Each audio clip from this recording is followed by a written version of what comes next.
Hey folks, Doug Blake with Body Design University. In this video, I want to talk to you about stretching. Now, I'm not going to get into the particular types and the differences in different types of stretching, i.e. passive or active, dynamic, ballistic, or even PNF, proprioceptive neuromuscular facilitation type of stretching. No, what I want to do is kind of give you a real quick overview of a couple of most important things to consider irrespective of the type of stretching that you're doing. Now, I'm explaining this within the context of a training protocol or training regimen. You're exercising, what you're doing on a weekly basis during a particular workout. Now, just keep that in mind. So that's a very particular context with which I'm giving you some of these ideas, some of these tips. Remember, outside of just a personal training exercise program, there's other ways that you can utilize stretching. And stretching now has, I don't know, last decade, decade and a half, 2 decades even, stretching has really stepped into the forefront as one of the major components of a health and wellness sort of exercise training protocol or system, and for really good reason. And so outside of just the training program that you're dealing with clients, there are other ways. And again, I'm not going to get into it in this particular video. If you'd like me to, then absolutely in the comment section below, we can spend a whole lot more time on the different specifics and the particulars of stretching. But for the sake of this video, a couple of things I want you to keep in mind. Probably one of the most important things to remember when it comes to stretching is when to do it. Now, there is obviously protocols designed to use specific type of stretching at different points in your training. But here's what I will say.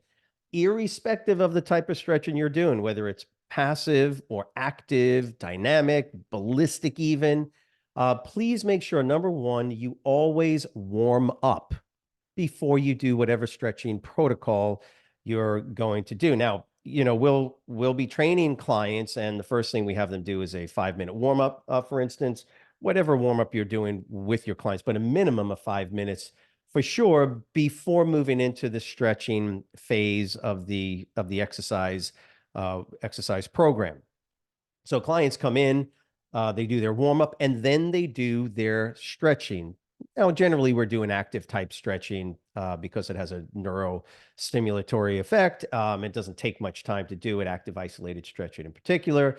And that's great. But you always warm up, even if you're going to do passive stretching. Again, I'll ask clients to, on their off days, do their cardio training, abdominal training, and if they would like to do some passive stretching, which is really, really beneficial type of stretching, always warm up. So you get the idea.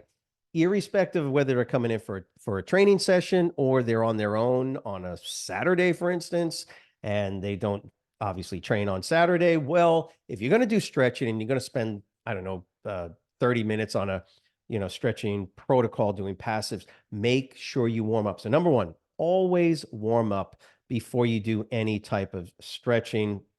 You want to ensure that you have increased essentially core body temperature, elevation of core body temperature, and then site specific core body temperature, or excuse me, site specific elevation in temperature before you do any type of stretching. In fact, what I'll tell folks to do is, if you're doing treadmill or whatever the case is, make sure you're also using upper body warm-ups like jumping jacks, or even maybe some easy push-ups, or even some very light dumbbell curls to work gently work and warm up the muscles of the upper body as well as the lower body. If you're doing like treadmill or jogging or something like that, jogging in place, before you do any type of stretching. Okay, so that is the first thing. The second thing to remember about stretching, again, irrespective of the type of stretching that you're doing, is keep in mind that you have to be consistent with it. Okay, consistency and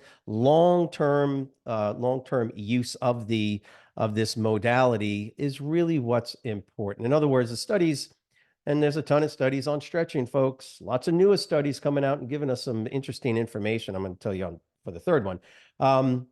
says basically that whatever your protocol is, you start doing stretching on a regular basis, whether it's once, twice, three, 5 times a week.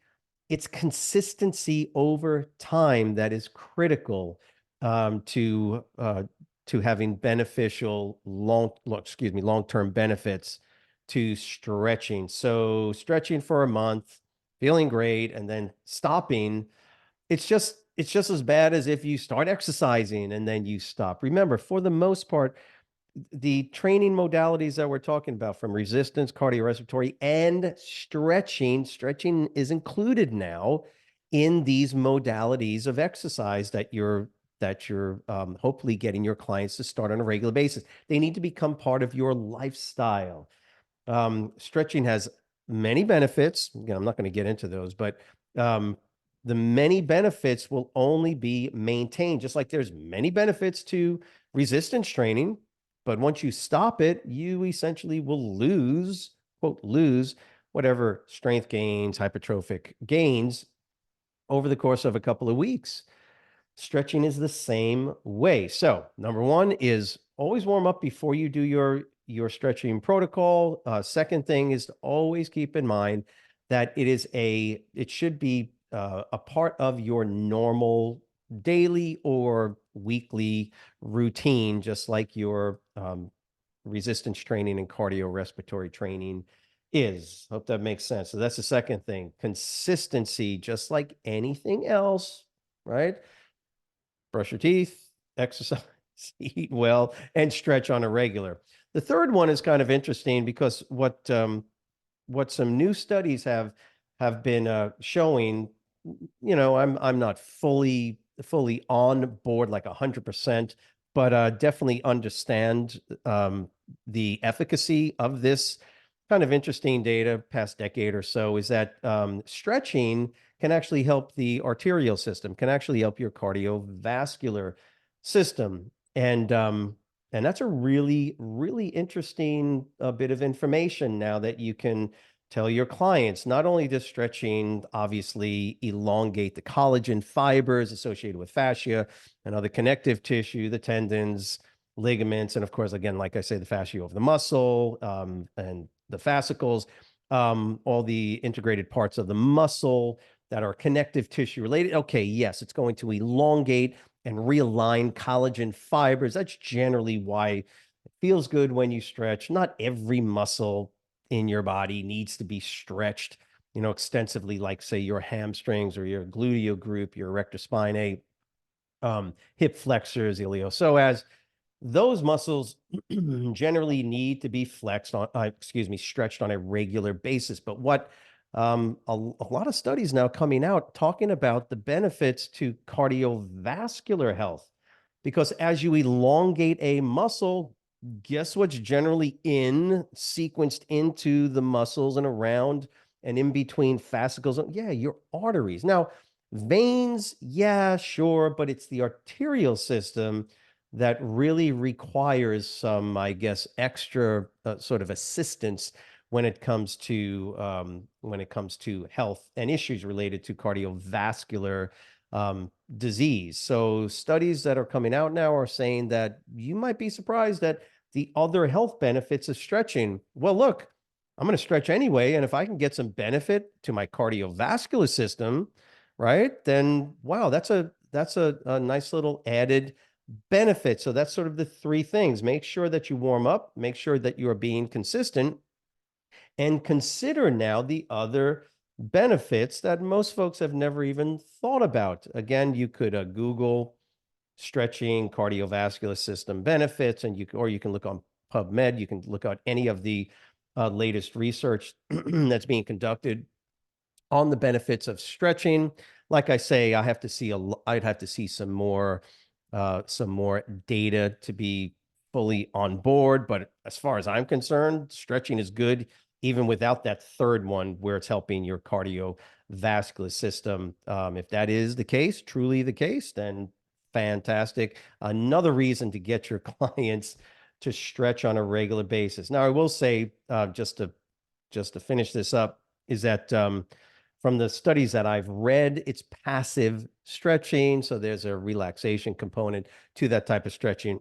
But again, any type of stretching is going to have some benefit. Just make sure you sequence the protocol the way we've already said it. We'll always warm up first, upper body, lower body, before you go into the stretching routine that you're going to do. Now, if this has been helpful to you, please go ahead in the comment section, write understand. And by the way, if you are interested in having a little bit more information on not just this subject of stretching, the particular stretching techniques, but on any other information related to the personal fitness training or fitness industry and personal training, exercise, nutrition, please let us know inside that comment box.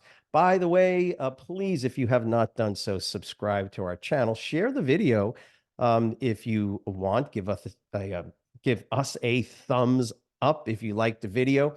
And as always, have a great week. We will see you next week. Thanks.